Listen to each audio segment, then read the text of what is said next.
Hey y'all, welcome back. I am here today with just a simple little get ready with me. I don't even want to call it a tutorial because I'm not a makeup artist, but I've had a couple people ask me to do a little, show them what I do with eyeshadow, stuff like that. So I figured today's a good day. It is my niece's first, ooh, just hit the camera. Today's a good day. It is my niece's first birthday party. So I'm doing my makeup anyway, so I figured I'd just turn on the camera and show you what happens. I don't really have a plan for how I'm going to do my makeup. You'll see as it gets going. But this is what I turned out with, and I really like it. So if you want to see how I got this look, just keep on watching. Okay, first I'm going to start off with my eyes. I'm going to do this Milani eyeshadow primer just all over the lids.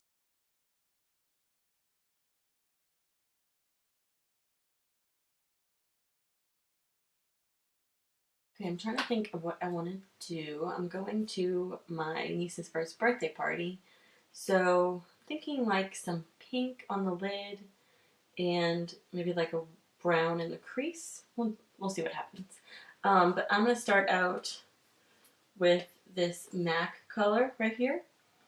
No, not that one. This one. And I don't know what it's called, but I will try to find out and put it, if I can figure out how to get this thing open to see the bottom of it. I will put it down below. Okay, so I'm just going to take this color with this little e.l.f. brush and put it all over my lid. It's a nice pretty like rose gold color.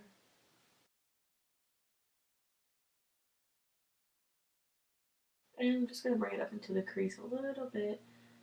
Just use what's left over on my brush to kind of blend a little.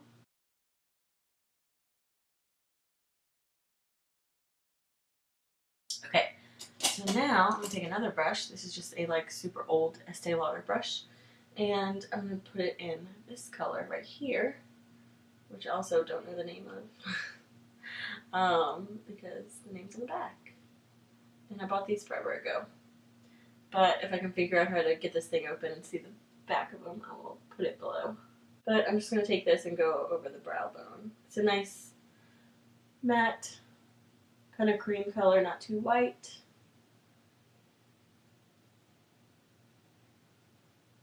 And a little bit on the inner corner.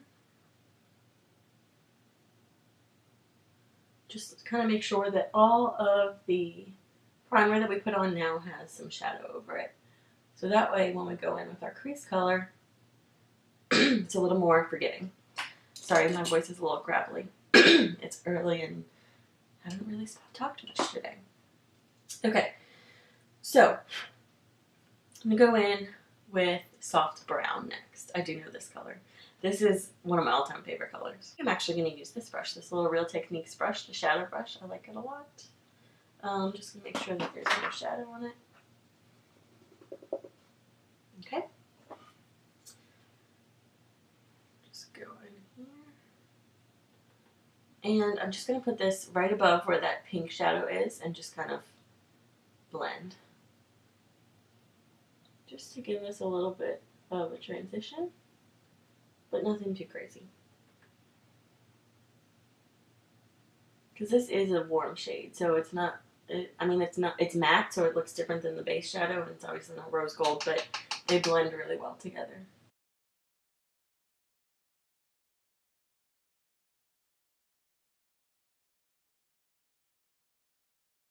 Okay, so now I'm going to take the same brush. If you don't have this brush, for that other step, you could have used something like this, just like a cheapy Target brush, but it's just, you can see the shadow come off of it. But it's just like really fluffy, and make sure there's nothing on there before I put it in my eye, but you just really go back and forth like that building, in the crease, put in that color there. Something that has a lot of give. Okay, so next I think I'm going to use this brush, which is a e.l.f. Professional Defining Eye Brush. And it's kind of got like a interesting shape, but it's nice. It kind of reminds me of this brush in the fact that it's nice to like pack on color in that V, like the outer corner. So I'm going to take this color right here, and I'm just going to kind of like lay it down. And like with dark colors like this, I kind of like stamp them on.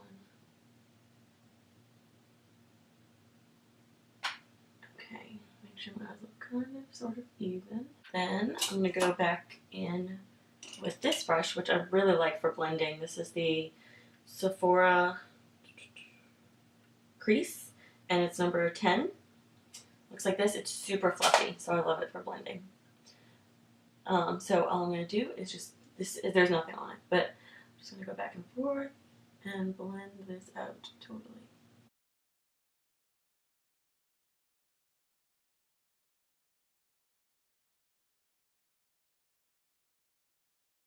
And when you think you're done, just blend a little more. I mean, you can't really overblend. I mean, you can, but it's not going to be a disaster. So, like, if you overblend, you might just have to add some more shadow, but your look's not going to look horrible. If that makes sense. Whereas if you don't blend, it'll look bad. Okay. So, right now, I feel like this is a little intense for a first birthday party, so I'm going to go back in with the color I put on my lids and that same brush. And I'm just going to put it on my lids. Again, not all over, but start from the inside and just kind of brighten it up a little bit. It's a little more pinky, not quite so brown.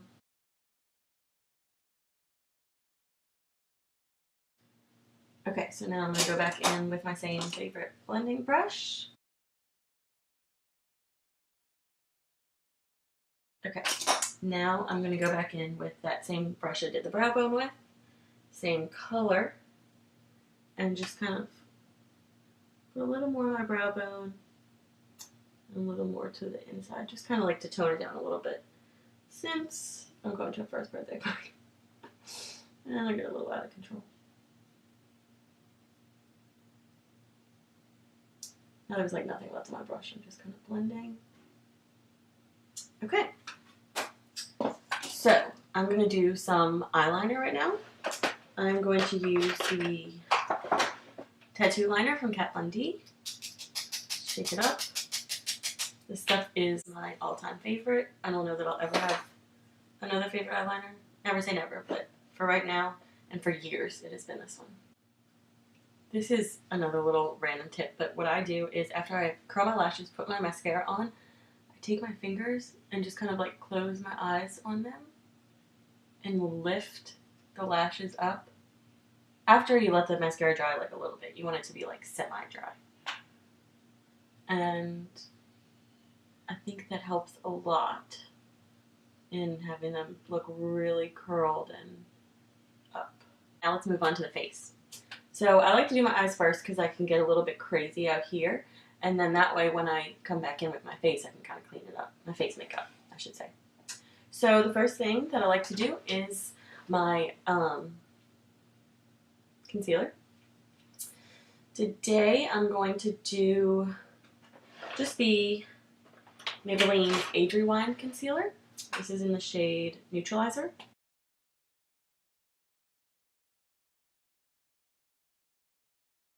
Okay, so I already have my L'Oreal sponge dampened and I wrung out the water. Wrung out, I guess is the proper word. And I'm just going to go in and bounce it and blend it.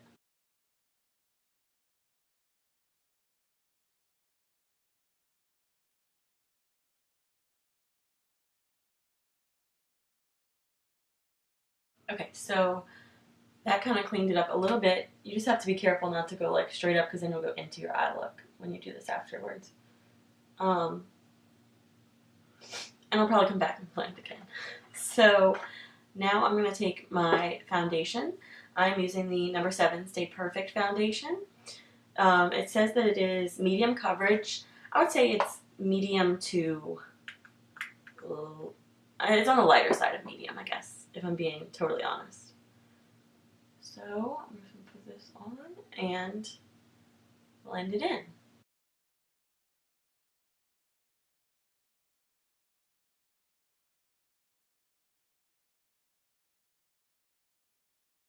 This foundation also says for all skin types. I would say it's probably for normal to dry. I don't think if you had oily skin that you would like this.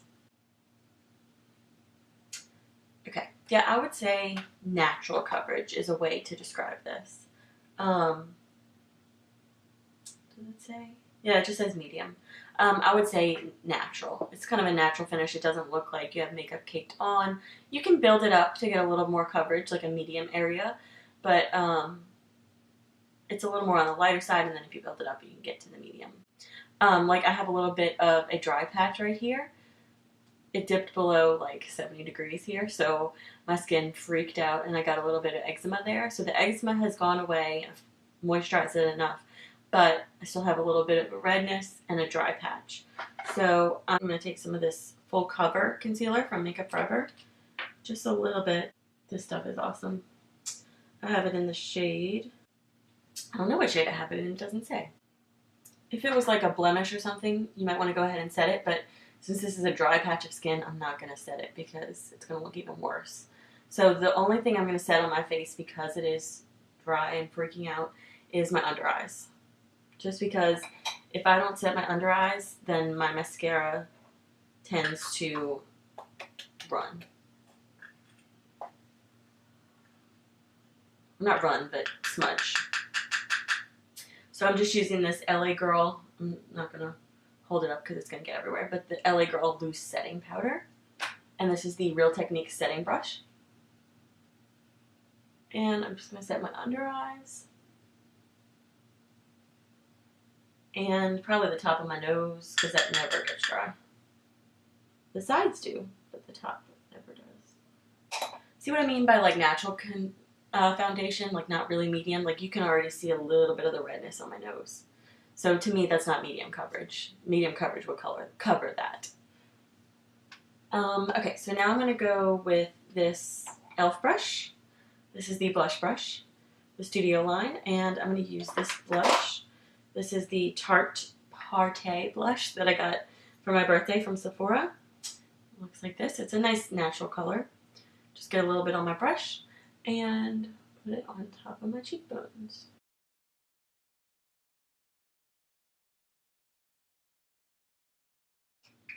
And then because I can go a little bit crazy with blush, I'm going to take this same brush that really doesn't have, might have like a little bit of powder on it left over from another day, but nothing crazy. Just blend it. Okay, now I'm going to do my brows. I'm using the NYX Micro Brow Pencil. I have a video on this if you haven't seen it. I'll link it in a card for you. I love, love, love this stuff. And my brows are already pretty full, but they're dark. So because they're dark, I find that you really see the skin underneath, and it just looks a little bit better if I put a little bit of this. I don't know, it's just not as contrasty, and I like it better. It looks a little more polished. But I'm not trying to create brows that aren't there. I'm just kind of trying to fill it in a little.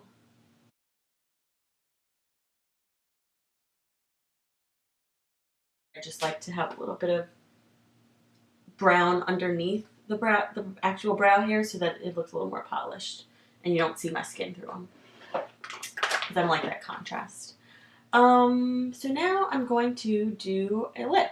I'm going to go grab a lip color. I think I'm going to do like a baby pink, and I'll be right back. Okay, I'm going to use this Tarte lip liner. It's called the Universal Lip Liner. I've had it for a while, so I don't know if they still make it. But I'm just going to line my lips totally with this. Now that I have them lined, I'm going to use this Tarte Lip Surgence in Magic. And I'm pretty sure I got this in a birthday set last year, I think. Oh, there's stuff all over the top of it. Something must have exploded. Okay, now I'm just going to put this over the lip liner. Okay, so that is the finished look. It is just some pink eyeshadow with a little bit of brown, blended some eyeliner. Oh, it's not the finished look. I forgot to do my bottom mascara. Okay, so now it's really a finished look. So I've got the baby pink lip, which I think is appropriate for a girl's first birthday. What else do I have? Just looking in my mirror here. I guess I could look in the viewfinder. you can see my face better. Okay, so I've got the light pink lip, I've got the pink on the eyes and the brown in the outer corner. I don't think it turned out too intense. I think I blended it out nicely, so it'll be appropriate. I like this look. So super simple. I'm not a makeup artist, but my main tip is blend everything. Whether it's your foundation, your blush, your eyeshadow, just blend until you can't blend anymore. I think that's the key. So yeah, thank you all so much for stopping by. I really appreciate it. If you liked this video or found it helpful, give it a thumbs up. I really appreciate it. And I'm also going to put a subscribe link. I think it's going to be down here. Or maybe on this side. I don't know. I can never remember. But there'll be a subscribe link on one of these sides. See you later, guys.